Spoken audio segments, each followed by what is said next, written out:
lanjut. Hafid kemarin hafid ya. Sekarang hujjah. Ya.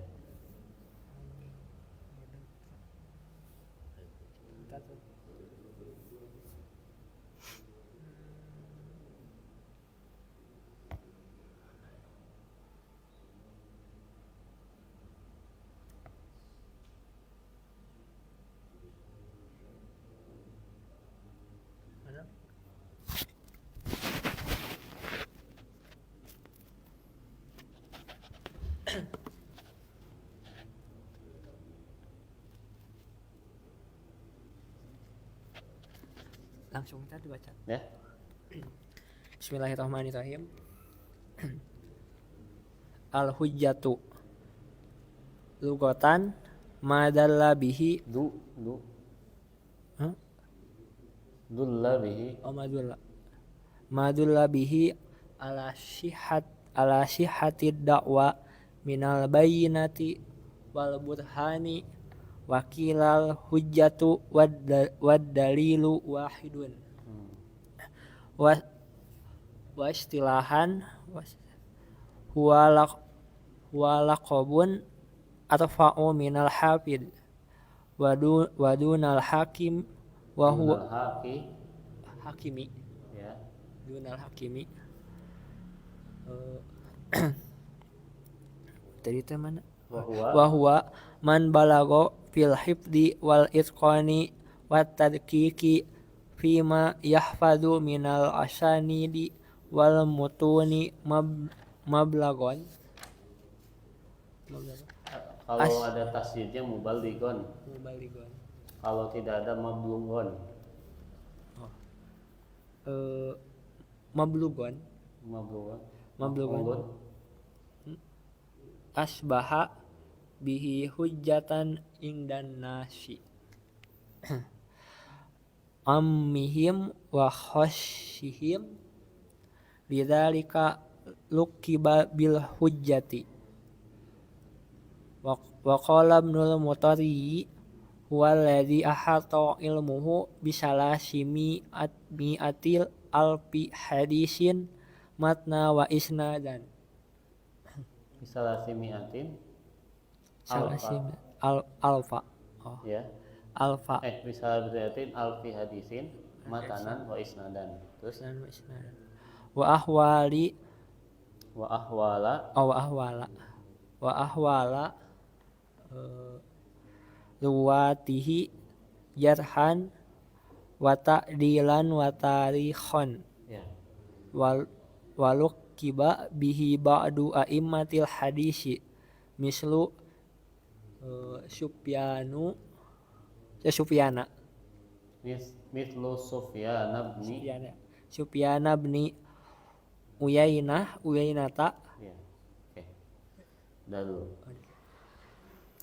Yang selanjutnya adalah al-hujjah. Kemarin kita membahas tentang istilah-istilah para sarjana hadis. Kalau di Indonesia ada tingkat SD, SMP, SMA, terus S1, S2, S3, doktor ya, terus profesor itu ya.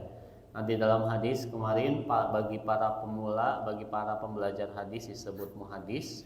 Bagi yang sudah lumayan yang hafal 100.000 hadis itu disebut dengan al-hafid ya.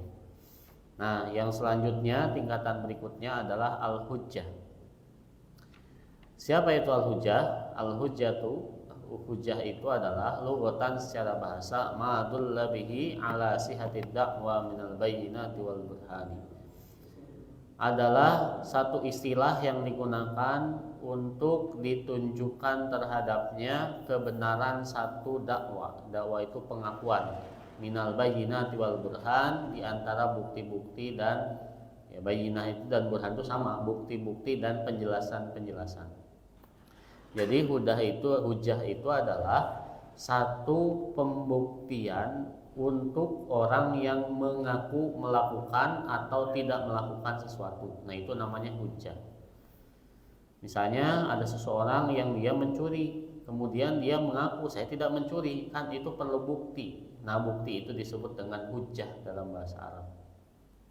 Sering kan kita dengarkan di dalam bahasa Indonesia, hujjahnya mana? Nah, hujjah itu bukti yang menguatkan terhadap sesuatu yang diakui. Kamu mengaku, mana buktinya? Nah, gitu ya. Wakila, dan dikatakan al-hujjatu wad dalil wahidun. Hujjah dan dalil itu merupakan satu istilah yang sama. Jadi mau hujjah, mau dalil itu sama. Mana dalilnya? Itu sama dengan mana hujjahnya, gitu ya. Wa istilahan, dan secara istilah, huwa laqabun. Hujjah ini merupakan satu sematan yang lebih tinggi minal hafid, dari hafid. Berarti yang kemarin ada muhaddis, ada hafid, yang lebih tinggi lagi itu namanya hujjah. Nah, wa huwa man balagha fil hifdzi wal itqan wad daqiqi fi ma yahfadhu min al asanid wal mutun mablaghan atau mablughan asbaha bihi hujjatan indan nasi. Yang mana kata penulisnya itu, ini merupakan istilah bagi orang yang dia itu tidak lagi mempelajari, tidak lagi menghafal, tapi juga menjaga, meneliti, mengoreksi. Jadi kan di dalam level misalnya membaca, ada membaca itu sekedar membaca kata. Membaca kata kan cuman ini Budi makan nasi. Nah, itu kan level SD. Apakah orang-orang SD yang di SD misalnya anak-anak yang saya ngajar, saya baca, coba ini baca, apakah mereka paham makna terkait bacaan itu? Belum tentu. Nah, antum juga kan tadi membaca bahasa Arab, apakah paham maknanya? Belum tentu. Nah, itu adalah orang yang baru belajar, disebutnya muhaddis. Orang yang suka hadis tapi belum ahli, nah itu muhaddis. Ada juga al-hafid yang kemarin disebutkan. Orang hafid ini sudah menghafal. Dia tidak lagi ini Budi, tapi juga menghafal teks-teks sastra. Tapi masalahnya apakah dia bisa mengkoreksi? Belum tentu. Nah, yang hujjah ini adalah orang yang sudah membaca, menghafal, dan juga bisa mengoreksi. Ini satu tingkat lebih lanjut. Makanya sebenarnya orang yang mengoreksi itu adalah orang yang lebih tinggi daripada orang yang menjaga. Seperti itu. Nah, kemudian apa yang dijaga dan dikoreksi itu? Yang pertama sanad-sanad, yang kedua matan-matan. Nah, kemudian sampai-sampai setelah dikoreksi itu menjadi hujjah bagi manusia. Nah, inilah kenapa hujjah disebut hujjah. Kenapa? Karena pada tingkat hujjah hadis itu sudah siap dipakai oleh masyarakat awam. Kan tidak semua hadis sahih kan? Saya pernah bercerita salah satu ciri hadis yang doif, yang palsu itu biasanya ajaib-ajaib. Contohnya banyak, ada hadis yang menyatakan Ali bin Abi Thalib bisa menahan matahari, menahan waktu, sakti gitu. Can sholat asar berperang ya. Ternyata waktu asar mau habis, mau maghrib, ditahan oleh Ali bin Abi Thalib. Tolong berhenti dulu waktu, saya mau perang dulu. Perang dulu. Beres perang gimana? Silakan jalan lagi. Ada hadisnya. Ternyata setelah dicek doi. Kemudian ada hadis yang menjelaskan dunia ini berada di tanduk unta, tanduk sapi. Jadi di luar angkasa galaksi itu berada dalam tanduk sapi. Tanduk sapi ini berada dalam punggung ikan. Ikannya namanya ikan nun. Pernah dengar?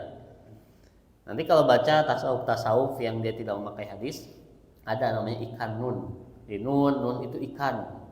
Nah, itu ngaco, tidak adalah asalahu, tidak ada asalnya. Atau zaman dulu sering dipakai orang yang memakai hadis, terong adalah obat segala penyakit, atau mana beli terong. Semuanya itu beli terong. Kenapa obat segala penyakit? Jika ayeuna madu adalah obat segala penyakit. Meser madu tuh. Beli, karena kalau saya sakit makan madu ini makan. Tapi itu kan sahih, memang ada dalam Al-Qur'an. Tapi ini ada orang yang membuat-buat. Terong adalah obat segala penyakit, atau mah resep terong. Payu tukang terong teh. Karena orang percaya itu hadis Nabi, padahal itu palsu. Nah, orang yang hujjah ini bukan lagi menghafal hadis, tapi juga sudah bisa meneliti. Oh, ini tidak betul, ini betul. Nah, itu namanya hujjah. Ya, jadi ahli hadis itu sudah sampai hujjah berarti sudah luar biasa. Apa syaratnya? Nah, di sini qala Ibnu Mathori itu mengatakan huwallazi ahata ilmuhu bi 300 alfin hadisan matanan alfi hadisin matanan wa isnadan. Adalah orang yang dia itu bisa menghafal 300.000 hadis. Itu ya. 300.000 hadis. Salasan matanan wa isnadan, baik itu matannya dan juga sanadnya. Kalau yang hafid itu 100.000, ini 300.000. Bayangkan. Saya dulu waktu sanawiyah dan mu'alimin disuruh untuk menghafalkan Kitabul Ilmi Imam Al-Bukhari, hadisnya paling cuma 30 lah. Itu di ujian, itu jarang ada yang bisa hafal semua. Karena pas ujian itu ditanya, ini innamal a'malu binniyat, sebutkan sanadnya. Atau lihat kan di sini itu ada banyak nama gitu. Itu sahalah gitu.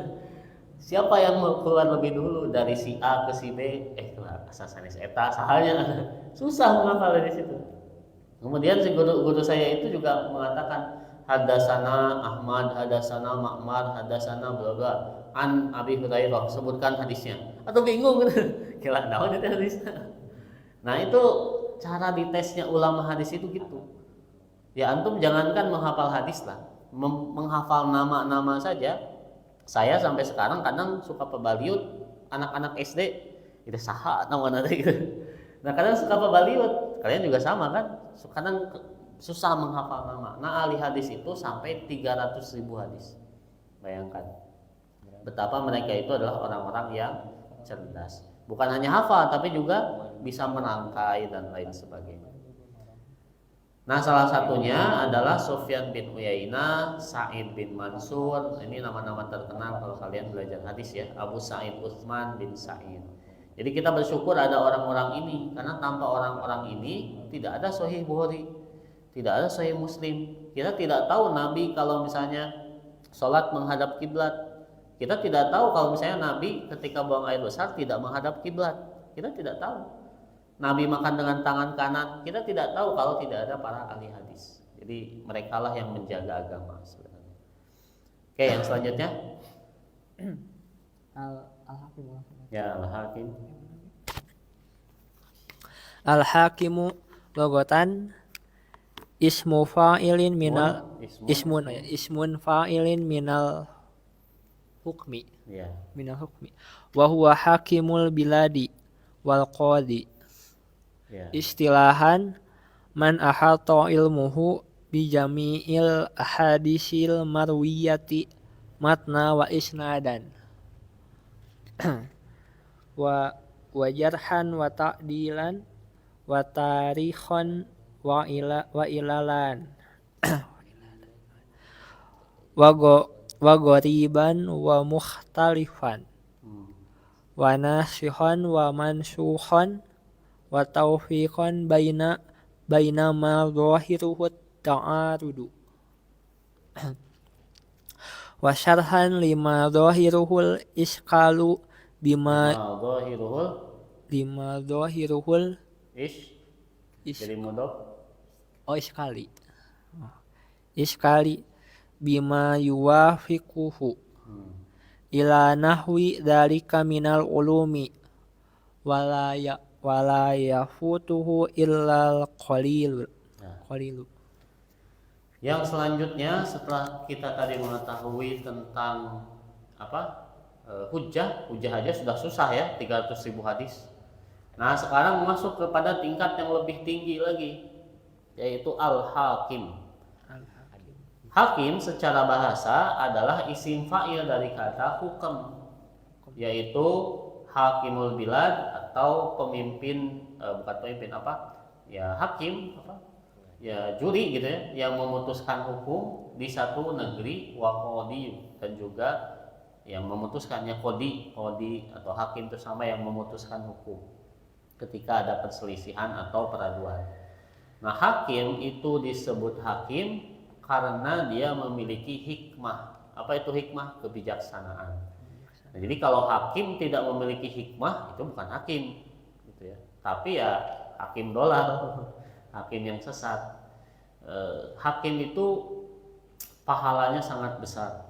Jadi kalau misalnya hakim dia bisa memutuskan dengan adil, Innallaha ya'murukum an tu'addul amanati ila ahliha wa idza hakamta 'alan nasi fahkum bainakum bil 'adl. Gitu dalam surat Al-Nisa. Bila kamu berada di tengah-tengah manusia, maka berikanlah hukum dengan hukum yang adil, dengan hukum yang memiliki hikmah. Apa maksudnya hukum yang adil? Tuh, jadi hukum hakim itu sangat besar pahalanya, tapi kalau dia curang juga sangat besar juga dosanya. Makanya jadi hakim itu berat sebenarnya. Nah, hakim itu secara bahasa itu orang yang memutuskan hukum. Itu hakim. Orang yang memutuskan hukum. Karena hakim itu adalah isim fa'il. Isim fa'il itu artinya apa? Pelaku. Misalnya syaroko mencuri. Saroko misalnya mencuri. Isim fa'ilnya apa? Syariku gitu ya. Orang yang mencuri. Syarroka syirik. Isim fa'ilnya apa? Syarikun, orang yang syirik. Nah, maka hakama menghukumi, hakimun yang menghukumi, itu isim fa'il. Jadi pelaku. Nah, makanya hakim itu tadi yang menghukumi terhadap sebuah hukum. Istilahan secara istilah itu di dalam itu secara bahasa ya. Ini secara istilah ilmu hadis. Apa itu hakim?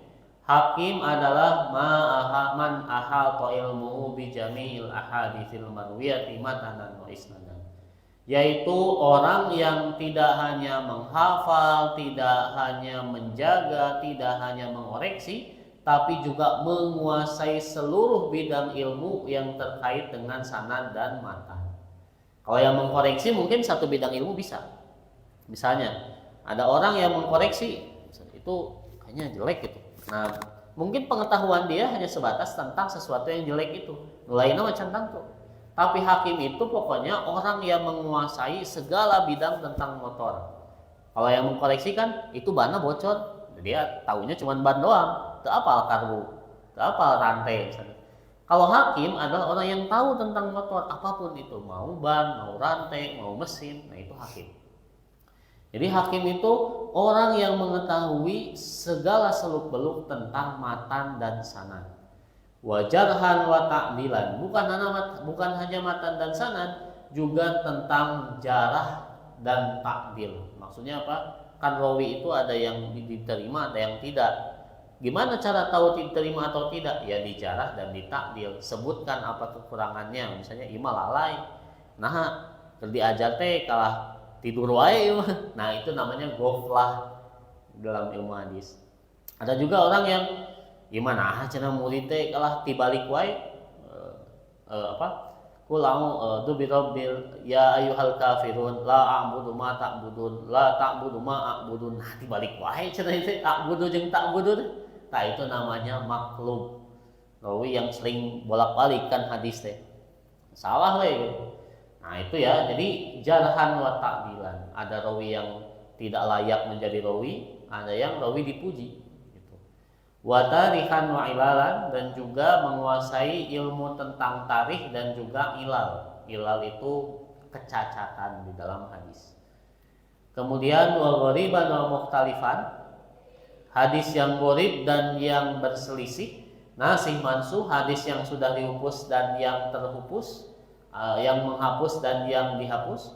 Wa taufiqan baina ma dhahiruhu ta'arudu wa syarhan lima dhaharul iskal bima yuwafiquhu. Dan juga mendapatkan taufik, dia sudah tahu tentang pertentangan secara zahir atau menjelaskan tentang zahirnya keganjilan terhadap sesuatu yang dia temukan. Tadi dia menemukan dalam hadis itu kok iya maknanya, berarti dicari lagi, ternyata salah. Nah, itu adalah al-hakim yang mengetahui semua pokoknya tentang bab hadis apapun itu. Nah, dan tidak ada yang bisa menguasai ini illa qalilan, kecuali sedikit saja. Jadi dalam sejarah panjang 1400 tahun Islam, hanya sedikit saja yang bergelar hakim. Siapa saja? Nah, ini yang pertama Imam Ahmad. Tahu kan Imam Ahmad ya? Abi Ahmad Al-Hakim Muhammad bin Ahmad bin Ishaq An-Naisaburi. Oh bukan Imam Ahmad. Yang kedua, Abi Abdullah Al-Hakim Muhammad bin Abdullah An-Naisaburi, penulis kitab Mustadrak ala Sahihain. Nah ini ya, kalau misalnya nanti belajar hadis ada kitab namanya Mustadrak ala Sahihain. Sering misalnya ustadz-ustadz bilang hadis ini diriwayatkan oleh Imam Hakim, pernah dengar ya? Nah ini Imam Hakim itu adalah salah satu orang langka yang dia bergelar hakim. Nah terakhir, tingkatan paling tinggi di dalam ilmu hadis adalah ini. Coba dibaca. Amirul Mu'minina fil hadisi. Lugatan al-amiru sifatun musabbahatun minal imarati wa huwa man yatawallal imarata. Ya. Istilah mana itu? ya. Istilahan. Bentar. Mana hilang? Oh ini. Istilahan huwa arfa'ul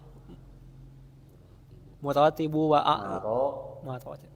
maratibu wa a'laha. Bentar. Ya. Mana ya? Bentar. Kan hilang. Di sini ya. Di Kita sini. tinggal. Di sini tadi. Wa arfa'u. Oh ini. Wa huwa man faqa hibdan wa itqanan wa ta'ammuqan bi ilmil ahadisi wa ilaliha kulla man sabaqahu minal maratibi wal ulqabi wal alqabi bihaitsu yakunu marji'an lil hukami wal huffadi wa ghairihim mislu